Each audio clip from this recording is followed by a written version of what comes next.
بسم اللہ الرحمن الرحیم. آپ دیکھ رہے ہیں اردو پوائنٹ اور میں ہوں فاروق شہباز وڑائچ. آج اسٹوڈیو میں ہمارے ساتھ موجود ہیں معروف گلوکار اور چیئرمین برابری پارٹی جواد احمد صاحب. جواد صاحب بہت شکریہ آپ کا پہلے تو اسٹوڈیو میں تشریف لانے کا. بہت شکریہ آپ کا بلانے کا, مہربانی. اردو پوائنٹ کی دیکھ رہے ہیں ناظرین آپ کو. سب سے پہلا سوال تو میں آپ سے یہ پوچھوں گا کہ اتنا زبردست کیریئر, لوگ آپ کو جانتے ہیں, معروف ہیں, یہ سنگنگ سے سیاست کی طرف کیسے آ گئے آپ؟ اچھا فاروق, یہ میں بتانا چاہتا ہوں بلکہ ان تمام نوجوانوں کو جو جب میں عمران خان صاحب کو کرٹیسائز کرتا ہوں یا تحریک انصاف کو یا مسلم نون کو یا شہباز شریف صاحب کو, نواز شریف صاحب کو, آصف زرداری صاحب کو, پیپلز پارٹی کو, تو وہی سمجھتے ہیں کہ ایک دم اس کو کچھ ہو گیا ہے, اس نے کیا پارٹی بنا لی, اس سال لوگوں کو کچھ کہنا شروع کر دیا. میں ایک سیاسی نظریات کا حامل ہوں اس وقت سے جب سے میں یونیورسٹی کے اندر تھا, انجینئرنگ یونیورسٹی لاہور سے, اور اس سے بھی پہلے میں بائیں بازو کے خیالات سے متاثر ہوں. اور میں سمجھتا ہوں کہ بائیں بازو کا مطلب کیا ہوتا ہے, میں پہلے بتانا چاہوں گا نوجوانوں کو. اس کا مطلب یہ ہوتا ہے کہ آپ اکانومی کے کوشچن میں, معیشت کے سوال کے اوپر آپ مڈل کلاس, منت کوشوں اور نوجوانوں کی بہتری کے لیے سیاست کرتے ہیں. آپ امیروں کو اور امیر بنانے کے لیے, جو کہ عمران خان صاحب آج کل کر رہے ہیں کہ جی ان کو امیر بنائیں گے, انویسٹرز آئیں گے, پھر وہ ٹیکس ہم ان سے لیں گے, پھر ہم ان بیچارے لوگوں پہ لگائیں گے. تو ہم بائیں بازو کے لوگ ہیں, اور یہ بھی ذہن میں رکھیے کہ میں مسلمان ہوں اور پاکستانی ہوں, اور بائیں بازو کے ہونے کا بالکل مطلب یہ نہیں ہے کہ آپ جو ہیں وہ مذہب سے دور ہیں یا آپ کو کوئی اس طرح کے معاملات ہیں کہ آپ زیادہ لبرل ہیں. آپ کے تو کریئر کا پہلا جو تھا وہ بھی تھا کہ اللہ دل کے اندر.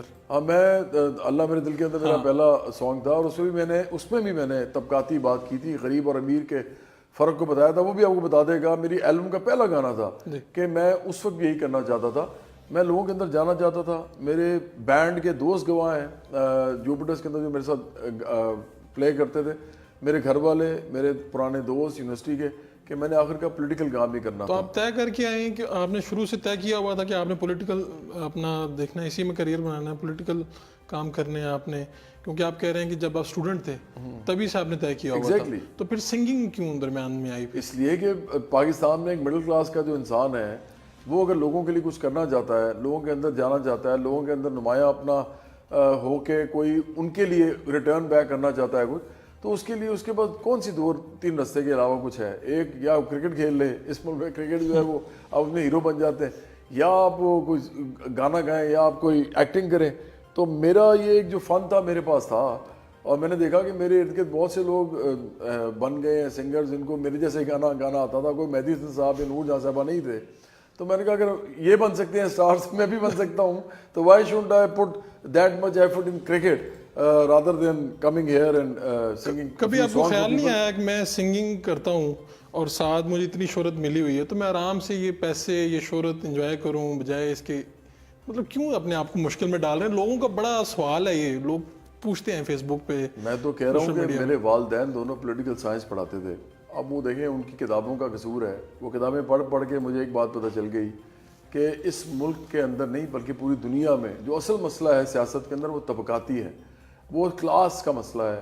لوگ اپنی کلاس کے حوالے سے تنگ ہیں, لوگ اپنے روزی روٹی کے لیے, روزگار کے لیے تنگ ہیں, اپنے تعلیم صحت کے لیے تنگ ہیں. یہ جو باقی مسائل ہیں نا, حب الوطنی یہ بعد میں آتی ہے, مذہب کے معاملات یہ بھی بعد میں آتے ہیں. پہلے پیٹ بھرا ہو, لوگوں کے پاس سہولیات, ضروریات زندگی ہوں, پھر کہیں آپ فلسفے پہ بات کرتے ہیں, آپ مذہب پہ بات کرتے ہیں, آپ لٹریچر پہ بات کرتے ہیں, آپ پوئٹری پہ بات کرتے ہیں, آپ آرٹ پہ بات کرتے ہیں, اور اس کے علاوہ آپ ہسٹری پہ بات کرتے ہیں. تو یہ مجھے پتہ چل گیا تھا. تو اس لیے غریبوں کا, مڈل کلاس کا جو درد ہے میں خود ہی محسوس کرتا ہوں, میں خود ہی وہاں سے ہوں, اور مجھے وہ دیکھا نہیں جاتا, تو میں ہمیشہ سے یہ کام کرنا چاہتا ہوں. آج آپ ایک پارٹی کے سربراہ ہیں, سیاسی پارٹی. اب مجھے بتائیں لوگوں کو کیسے بتائیں گے یہ طبقاتی سسٹم کیسے ختم ہوگا؟ آپ تو بڑی بات کر رہے ہیں, اس کے مخالف بھی ہیں, اس پہ تنقید بھی کرتے ہیں, لیکن یہ ختم کیسے ہوگا؟ یہ تو صرف اسی وقت ہوگا جب پاکستان جیسے ملکوں میں, تیسری دنیا میں, یہ جو غریب ملک ہیں جن کے صرف $305 بلین جو ہے وہ اکانومی کا سائز ہے, جب تک ان ملکوں میں ایک بائیں بازو کی موومنٹ سٹارٹ نہیں ہوں گی, مزدوروں, کسانوں, محنت کشوں اور مڈل کلاس کی, جو کہ 99% ہیں اس ملک کے اندر, اور وہ اپنے لیے نہیں نکلیں گے, اپنے رائٹس کے لیے, پولیٹیکل رائٹس کے لیے, اپنے سوشل رائٹس کے لیے, کلچرل رائٹس کے لیے, اپنے اکنامک رائٹس کے لیے, اس وقت تک اس ملک میں کچھ نہیں ہونا. اور دیکھیں انگلینڈ میں لیبر پارٹی ہے, وہ لیفٹ کی پارٹی ہے, بائیں بازو کی پارٹی ہے. اسی کی وجہ سے انگلینڈ میں ایک بیلنس ہے. وہاں پہ دوسری طرف جو ٹوریز ہیں, کنزرویٹو پارٹی ہے, وہ امیروں کی پارٹی ہے. تو پاکستان میں اسی طرح امریکہ میں بھی ہے, امریکہ میں ڈیموکریٹس ہیں. ابھی دیکھیں نا برنی سینڈرز, نوجوانوں کو بتائیں نا, عمران خان صاحب تو خود جاگیرداروں سرمایہ داروں کے نمائندے ہیں, انہی کے لیے کام کر رہے ہیں. آخرکار انہی کے تھوڑا بہت ان کو فائدہ پہنچا دیں گے. غریب آدمی کو تو کچھ نہیں ہونا, کیونکہ جو انویسٹر آ رہا ہے اس ملک میں, وہ انویسٹر چیپ لیبر کی وجہ سے آ رہا ہے. تو اس کا مطلب ہے کہ لیبر کو تو آپ نے وہی رکھنا ہے, آپ کم لیبر میں کام کرائیں گے تو وہ پروفٹ بنائیں گے. تو میں اصل بتانا ہی چاہتا ہوں کہ عمران خان صاحب یہ بتائیں نا لوگوں کو کہ اس وقت برنی سینڈرز ایک یوتھ کا نمائندہ سب سے بڑا دوبارہ پریزیڈنشل الیکشن میں جا رہا ہے, اور وہ بائیں بازو کا ہے. وہ اپنے آپ کو صاف کہتا ہے کہ میں بائیں بازو کا آدمی اور میں بلینئرز کے خلاف ہوں. عمران خان صاحب ہمیں دوسرا سبق پڑھا رہے ہیں الٹا. وہ کہہ رہے ہیں جی نہیں جی, اس ملک میں جو ہے نا اصل میں انویسٹر کو کانفیڈنس دیں, بلینئرز کو کانفیڈنس دیں کہ وہ اس ملک میں اور زیادہ سرمایہ کاری کریں, تاکہ ان کو مراد دیں, ان کو ٹیکس کی چھوٹ دیں, ان کو پتہ نہیں کیا کیا بینیفٹس دیں تاکہ وہ ملک کی اکانومی چلا سکیں. وہ کون ہوتے ہیں اکانومی چلانے والے؟ اکانومی چلانے والے مزدور کسان ہوتے ہیں, محنت کش ہوتے ہیں, یہ مڈل کلاس ہوتی ہے. ہماری وجہ سے اکانومی چلتی ہے. ان کا تو صرف پیسے انویسٹ ہوتا ہے, پھر بھی ان کا پیسہ اتنا تھوڑا انویسٹ ہوتا ہے, اتنا تھوڑا ٹیکس واپس آتا ہے کہ وہ ملک کے اندر کوئی بھی انفراسٹرکچر ڈیولپمنٹ نہیں کر سکتا, تعلیم صحت نہیں دے سکتا, لوگوں کو 3 وقت کا اچھا کھانا بھی نہیں دے سکتا 99% لوگوں کو. تو پھر کیا آپ نے بات کرنی ہے؟ لوگ یہ جاننا چاہتے ہیں کہ آپ کو عمران خان نے پارٹی میں آنے کی آفر کی تھی. جی کی تھی تو آپ نے کیوں ٹھکرائی؟ اس لیے کہ میں عمران خان صاحب کو ایک دائیں بازو کا ایک لیڈر سمجھتا ہوں, جو کہ اس ملک کے اندر, میں نے پہلے بھی کہا, امیروں کے, جاگیرداروں, سرمایہ داروں, مافیاز کے نمائندے ہیں. باتیں تو وہ بھی یہی کرتے ہیں کہ وہ سرمایہ دار اور جاگیردار ان لوگوں کو ان سے لیں گے دولت اور لوٹی ہوئی دولت واپس دلوائیں گے. کس نے کہا ہے؟ عمران خان صاحب اپنے ہر جلسے میں وہ یہ کہتے ہیں. نہیں بالکل. آپ یہ دیکھیں, اب آپ خود فیکٹس کو اور طریقے سے پیش کر رہے ہیں. دیکھیں آج ان کی تقریریں سنیں. آج کل وہ ابھی آئے ہوئے تھے ولی عہد صاحب جو سعودی عرب کے, انہوں نے ابھی آ کے کیا کہا کہ انویسٹمنٹ کریں گے, اور یہ چیریٹی نہیں ہے بھائی صاحب آپ کے لیے, یہ بزنس وینچر ہے ہمارے لیے. صاف کہہ کے گئے ان کے فارن منسٹر جو ہے, مطلب اسٹیٹ کا جو منسٹر ہے جو ساتھ آیا ہوا تھا. تو عمران خان صاحب تو ہر دفعہ کہہ رہے ہیں کہ نہیں جی, پہلے ہمیں لگتا تھا, لوگوں کو لگتا تھا کہ یہ تو بڑی گناہ والی بات ہے کہ پیسے کمانا تو بڑی اچھی بات ہے, اور بتا رہے ہیں ہمیں, اور پیسے کمائیں گے تو اس کے بعد کہیں جا کے معیشت چلے گی, کیونکہ جب لوگ پیسہ کمائیں گے, انویسٹمنٹ کریں گے, پھر وہ ٹیکس دیں گے. تو پھر یہ ان کو ہمیں کہانیاں سنا رہے ہیں. یہ کبھی انڈیا میں نہیں ہو سکا. انڈیا میں 1991 سے لے کے 2000, میں بار بار یہ بتاتا ہوں لوگوں کو, 2019 تک 28 سال ہو گئے ہیں. 28 سال میں انڈیا نے کیا کیا ہے غریب آدمی کے لیے؟ 80 کروڑ غریب لوگ ہیں وہاں پہ. اب 42 کروڑ غریب لوگ ایسے ہیں جو ایک دن میں مشکل سے 30-40 روپیہ کماتے ہیں. عمران خان صاحب ہمیں کہانی سناتے ہیں کہ یہ ٹرکل ڈاؤن اکانومی جو ہے, جس کا ماڈل لے کے آ رہے ہیں, اس کے بعد لوگ خوشحالی آ جائے گی. کوئی خوشحالی نہیں آئے گی. میں نوجوانوں کو بتانا چاہتا ہوں, اکانومی کے بارے میں پڑھیں, وہ سمجھیں اس بات کو کہ نیو لبرل اکنامک ایجنڈا جو ان کا ہے, اس سے ایک مڈل کلاس کے آدمی کو اتنا فائدہ نہیں ہونا, تو غریب کو تو بالکل ہی کچھ نہیں ہونا, اس کی کمر ٹوٹ جائے گی. صاحب آپ نے جب الیکشن لڑا عمران خان کے خلاف, شہباز شریف کے خلاف اور بلاول بھٹو کے خلاف, اس کے پیچھے کیا سوچ تھی؟ اور اس کے بعد الیکشن لڑنے کے بعد چند سو ووٹ حاصل کیے, اس کے بعد آپ کی سوچ میں کیا تبدیلی آئی؟ میں تقریباً کوئی 1200 سے 1500 کے ہم نے ووٹ لیے, لیکن وہ امپورٹنٹ نہیں بات تھی. یہ میں لڑا اس لیے تھا, اور میں ہر چینل پہ جا کے میں نے کہا کہ ہم یہ جیتنے کے لیے نہیں لڑ رہے. یہ تو جیتنے کا تو سوال ہی پیدا نہیں ہوتا. ہم نے نئی پارٹی بنائی ہے. اس وقت بھی ہماری پارٹی کو صرف 1 سال ہوا بنے ہوئے. 19 جنوری کو ہم نے جو 17 جنوری کو ہم نے اس کی وہ کی تھی, کیا اسے کہتے ہیں, سالگرہ کی تھی پہلی.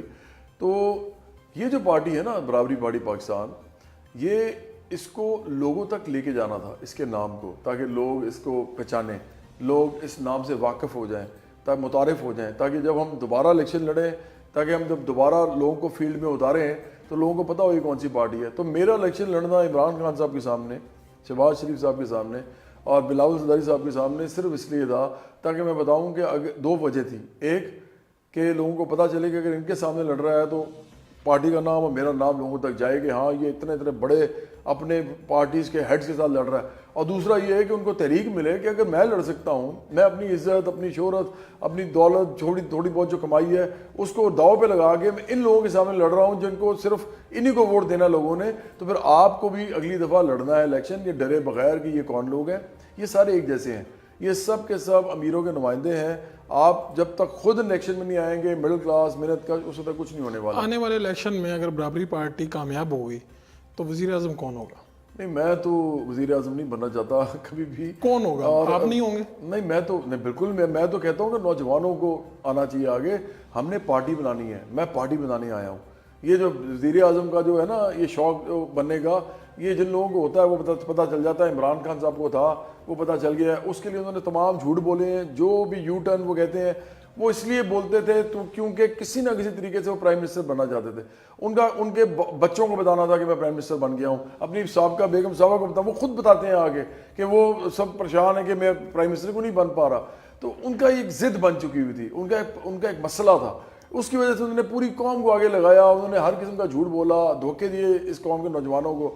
اب وہ جب آگے ہیں پرائم منسٹر, ان کے ہاتھ میں ہے کچھ نہیں سوائے اس کے کہ وہ ہمیں اسپیکولیٹولی کہہ رہے ہیں کہ جی یہ ہو جائے گا, حوصلہ رکھو.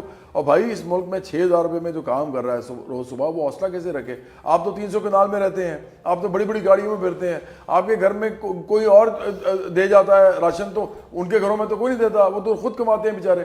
آپ تو پارٹی کے ہیڈ ہیں, آپ کے تو سب جو ہیں وہ آپ کے آگے پیچھے پھرتے ہیں کیونکہ اب آپ نے امیج بنا لیا پارٹی کا اپنا بھی 22 سال بعد. یہ جو عام آدمی ہے, مزدور کسان, اس کا کس نے کرنا ہے, خیال رکھنا ہے؟ آپ نے رکھنا ہے. آپ مدینہ کی ریاست کی بات کرتے ہیں, اگر آپ مدینہ کی ریاست کی بات کرتے ہیں تو جناب ہم تو نہیں کرتے, ہم تو سمجھتے ہیں کہ وہ اس وقت بنی تھی, اب نہیں بن سکتی, اب تو اپنی طرح کی اور ایسی ریاست بنے گی, اس کا کوئی اور نام رکھ دیں. مدینہ وہی تھا, یہ نہیں ہے. لیکن آپ چونکہ کرتے ہیں تو آپ مجھے بتائیں کہ اس وقت تو حضرت ابوبکر صدیق جو تھے رضی اللہ تعالیٰ عنہ, انہوں نے اپنی اجرت جو رکھی تھی, جو اجرت نہیں بلکہ اپنا وظیفہ, وہ مدینے کے مزدور کی اجرت کے مقابلے میں تھا. آپ 300 کنال میں رہ رہے ہیں, آپ ایک تھرڈ ورلڈ کے, تیسری دنیا کے غریب ملک کے پرائم منسٹر بن گئے ہیں اور آپ شاہانہ طریقے سے رہتے ہیں. آپ بات کرتے ہیں مدینہ کی ریاست کی. انہوں نے ہر قسم کا جھوٹ بولا ہے, اور ان کی اب وہ پتہ کیا گیا ہے, نوجوان اس ملک کے اتنے پریشان ہو چکے ہیں, ان کو سمجھ نہیں آ رہی ہو کیا رہا ہے. وہ اتنے پریشان ہو گئے ہیں, ان کو عمران خان کی کوئی بھی بات ہونا تو عمران خان صاحب جھوٹ بول کے دوبارہ کہتے ہیں نہیں میں نے تو اس لیے نہیں کہا تھا, اس لیے کہا تھا. ہاں کبھی یو ٹرن بھی لینا پڑتا ہے, بڑے بڑے لیڈرز رہتے تھے, وہ ہو گئے ہیں کنفیوز. ان کو سمجھ ہی نہیں آ رہا کہ یہ سچ اور جھوٹ ہوتا گیا ہے. تو دیکھیں یہ بڑی ڈس سروس کی ہے انہوں نے اس قوم کے ساتھ. ایک طرف انہوں نے یوتھ کو موبلائز کیا جہاں پہ, اور وہ تو کرنا ہی تھا کسی نہ کسی نے, کیونکہ یوتھ دونوں پارٹی سے ہو گئی تھی ڈسلوژن, وہ اس سے گمراہ ہو گئی تھی, کسی نہ کسی نے کرنا تھا. ان کے نام پہ کرا آیا, لیکن انہوں نے ان کو صرف گمراہ نہیں کیا, انہوں نے ان کو نہایت بدتمیز بنایا, انہوں نے بدلحاظ بنایا, جو کہ یہ خود بھی کرتے تھے سارا کچھ. جس طرح کی لوگوں کو پتہ نہیں کیا کیا کہتے تھے دھرنوں کے درمیان, اس سے پہلے بھی, اور ایسے انہوں نے منہ سے الفاظ نکالے. اور دوسرے نمبر پہ انہوں نے ان لوگوں کو ایسی جگہ لا کے چھوڑ دیا ہے کہ اب ان کو پتہ نہیں چل رہا میں ان کے لیے کروں کیا, اور اگلے 5 سال بھی ان کو پتہ نہیں چلنا کہ انہوں نے کرنا کیا. جہاں صاحب آپ اتنے بڑے عمران خان کے ناقد کیوں بن گئے ہیں, حالانکہ ان کو حکومت میں آئے تو صرف 6 ماہ ہوئے ہیں, تو لوگ سوشل میڈیا پہ آپ کے بارے میں یہ کہتے ہیں کہ آپ ان پہ اتنی تنقید کرتے کیوں ہیں؟ اس کی کوئی پرسنل وجہ ہے کہ سیاسی وجہ؟ اس لیے کہ میرا کیا پرسنل اس کے ساتھ ان کے ساتھ معاملہ ہونا ہے. دیکھیں میں اس ملک کا ایک شہری ہوں, مڈل کلاس کا آدمی ہوں. میں نے اس ملک کے اندر دیکھا غریبوں کو بھی, میں نے اس ملک کے اندر دیکھا امیروں کو بھی. مجھے پتہ ہے اس ملک کا مسئلہ ہے کیا. اس ملک کا مسئلہ یہ ہے کہ ساری دولت چند لوگوں کے ہاتھوں میں ہے, سارے مینز آف پروڈکشن ذرائع پیداوار چند لوگوں کے ہاتھوں میں ہے, اور عمران خان صاحب جو ہیں وہ انہی لوگوں کے نمائندے بن کے اب وہ ان کی اور دولت بڑھانے کے چکر میں ہیں. اور وہ لوگوں کو یہ کہہ رہے ہیں کہ میں, دیکھیں یہ کہتے ہیں نا 1 کروڑ نوکریاں مثال کے طور پہ, میں آپ کو اس طرح سمجھاتا ہوں جو مجھے سن رہے ہیں, ان سے پوچھیں وہ نوکریوں میں ویج کیا ہوگی ان کی, یہ نہیں بتائیں گے. ان کو کہیں جی منیمم ویج کیا ہوگی اس ملک کی 5 سال بعد, نہیں بتائیں گے آپ کو, کیونکہ ان کا پلان ہی کوئی نہیں ہے. ان سے پوچھیں کہ تمام لوگوں کو سہولت ملے گی, صحت کی بنیادی سہولت سب کو ملے گی, نہیں بتائیں گے. ان کو کہیں کہ سب کو ایک جیسی تعلیم ملے گی, نہیں بتائیں گے, کیونکہ ان کے پلان میں نہیں ہے. یہ چیزیں وہ کرتے ہیں جنہوں نے نیڈز کو, انسانی ضروریات کو 22 کروڑ لوگوں کی سامنے رکھ کے اکانومی کے کوشچن کو دیکھا ہو اور ڈیزائن کیا ہو ایک پورے اکانومی کے اسٹرکچر کو. انہوں نے کچھ کیا ہی نہیں, ان کو تو یہ بھی نہیں پتا تھا انہوں نے آگے کرنا کیا ہے. اس لیے ابھی کیا کر رہے ہیں, کبھی یہ فورن ڈائریکٹ انویسٹمنٹ سے بری چیز کوئی نہیں ہوتی دنیا میں. آپ لوگوں سے پیسے مانگتے ہیں, وہ پروفٹ کے لیے آتے ہیں بھائی, وہ اس لیے نہیں آ رہے یہاں پہ کہ وہ ان کو پاکستان سے بڑا پیار ہے, وہ پروفٹ کے لیے آ رہے ہیں. انہوں نے کہا بھی ہے, اور ویسے بھی پتا ہے سب کو, یہ کیپٹلزم کے اندر ہمیشہ پروفٹ میکنگ کے لیے انویسٹمنٹ کی جاتی ہے. تو آپ ہمیں یہ کیوں بتا رہے ہیں سیلف سفیشینٹ پاکستان کے لیے آپ کو ادھر سے پیسہ جنریٹ کرنا ہے, ادھر سے پیسے جنریٹ کر کے اسٹیٹ نے طاقتور ہو کے خود انفراسٹرکچر ڈیولپمنٹ کرنی ہے. یہ امیر لوگوں کے بس کی بات نہیں ہے اور نہ ہی یہ فورن ڈائریکٹ انویسٹمنٹ سے سعودی عرب کے پیسوں سے ہونے والا ہے. چلیں جی، بہت بہت شکریہ. جواد احمد صاحب ہمارے ساتھ موجود تھے، چیئرمین برابری پارٹی. اور جواد احمد صاحب کے خیالات آپ نے بھی سنے. اللہ کرے کہ پاکستان کے لیے آنے والے دن بہتر ہوں. اپنے میزبان فاروق شہباز وڑائچ کو اجازت دیجیے. اردو پوائنٹ سے اللہ حافظ.